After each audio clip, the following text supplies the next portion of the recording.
Hello friends, मैं अमित कुमार अपने YouTube channel rare facts में आप सभी का स्वागत करता हूं। मेरे इस चैनल में आपको तमाम तरह के इंटरेस्टिंग फैक्ट्स की जानकारी मिलेंगी जिनके बारे में शायद अब आप अभी तक अनजान हो।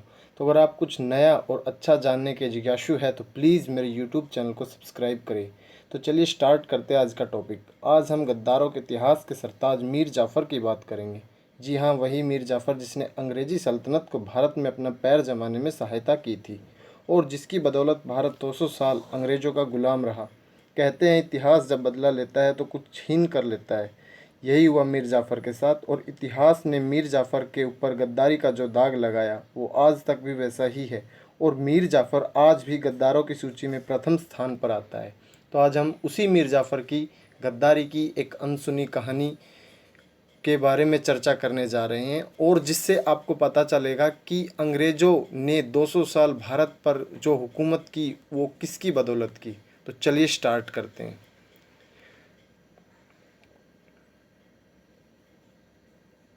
भारतीय इतिहास में बहुत सारे ऐसे नाम हैं जिनकी गद्दारी के किस्से बहुत मशहूर है। कहा जाता है कि अगर इन देशद्रोहियों में अंग्रेज़ों का साथ ना दिया होता तो देश बहुत पहले आज़ाद हो गया होता।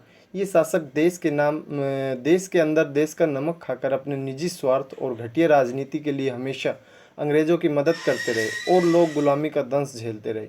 मीर जाफ़र इस सूची में सबसे ऊपर आता है। आइए आज हम बात करते हैं इसी मीर जाफ़र की।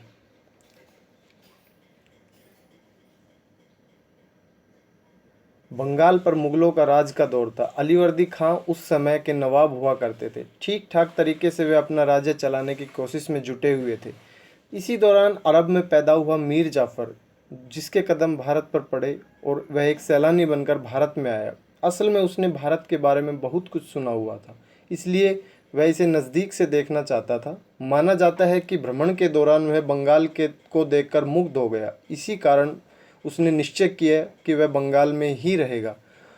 लेकिन यह एक आसान काम नहीं था। उसे अलीवर्दी के रूप में एक बड़ी चुनौती का सामना करना था। जाफ़र लड़कर तो बंगाल पर कब्जा नहीं कर सकता था, इसलिए उसने धैर्य रखते हुए सही वक्त आने का इंतज़ार किया और अलीवर्दी खां से नज़दीकियाँ बढ़ानी आरंभ की।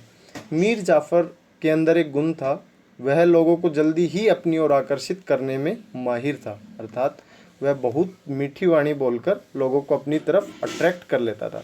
देखते ही देखते अलीवर्दी खां का भी भरोसा जीतने में कामयाब रहा और सेना का हिस्सा बनने में भी सफल रहा।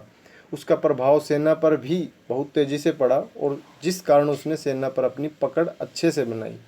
उसे बंगाल की सेना का सेनापति नियुक्त किया गया। उसकी किस्मत उसके साथ थी। एक घटना में उसे अपनी जान पर खेलते हुए बंगाल के नवाब साहब के भांजे की जान बचाई।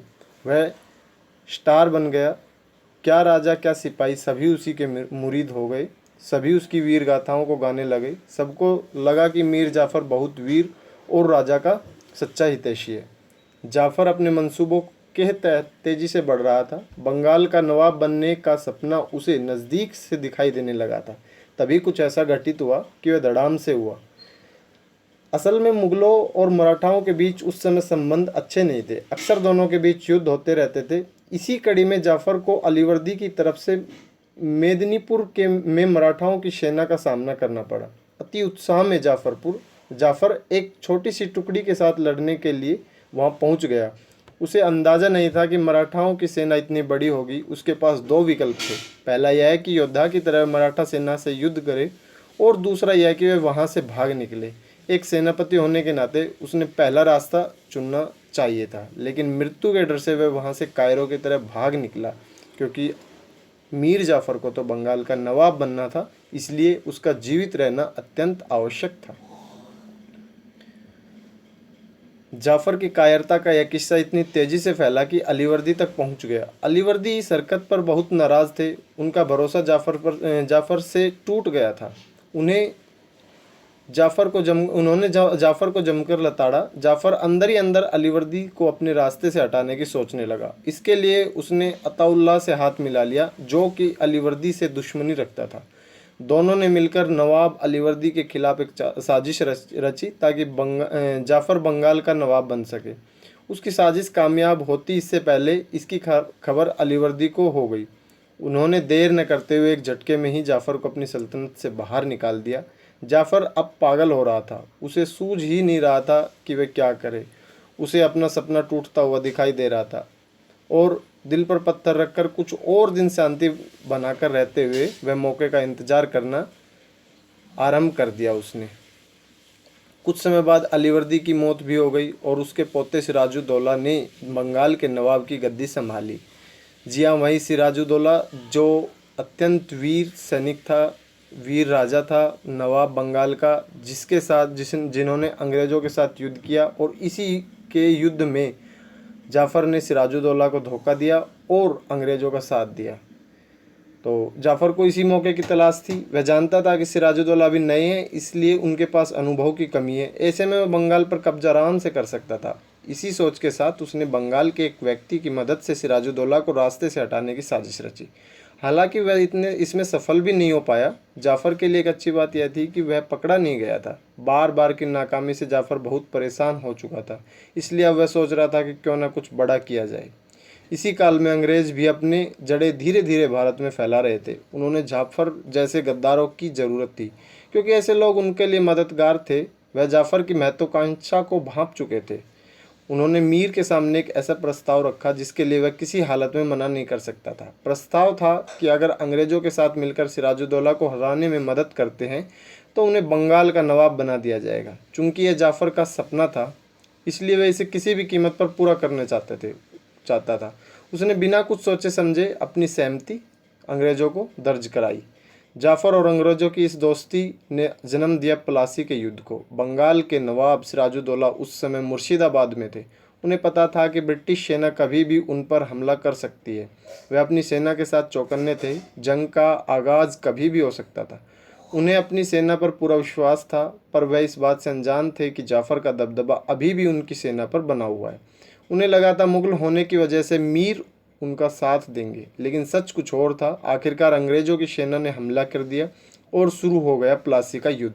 सिराजुद्दौला पूरी ताकत के साथ मोर्चे पर डटे हुए थे। उनके सैनिक अंग्रेजी सेना पर भारी भी पड़ रहे थे।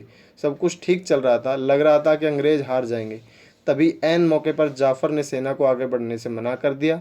नतीजन सिराजुद्दौला जीतते जीतते हार गया। इस युद्ध के बाद जाफ़र बंगाल का नवाब बनने में सफल रहा। वह इस बात से अनजान था कि अंग्रेज की कठपुतली भर था। अंग्रेज़ों ने उसका सहारा लेकर भारत पर कब्जा करना तेज़ी से शुरू कर दिया। यही नहीं, लोगों पर अंग्रेज़ों ने जुल्म करने शुरू कर दिए थे। तब तक जाफ़र को इस बात का एहसास हुआ कि वह अंग्रेज़ों का पूरी तरह से गुलाम बन चुका था। वह चाहकर भी कुछ नहीं कर सकता था। सभी लोग उससे नफरत करने लगे थे। उसे सबसे बड़ा गद्दार कहा जाने लगा था। अंततः इस बोझ के साथ वह मौत को प्राप्त हुआ। यही थी मीर जाफ़र की कहानी, जिसकी वजह से हमारा देश लंबे समय तक गुलाम बना रहा। बंगाल का नवाब बनने की महत्वाकांक्षा और अपने स्वार्थों ने सिराजुद्दौला जैसे शासक को अंग्रेज़ों के हाथों मरवा दिया और देश को गुलामी की बेड़ी में बंधे रहने पर मजबूर कर दिया था। जाफ़र जैसे शासकों को भारत के लोग कभी माफ़ नहीं कर सकते। Thank you for watching this video. Please subscribe my channel for more videos. Thank you.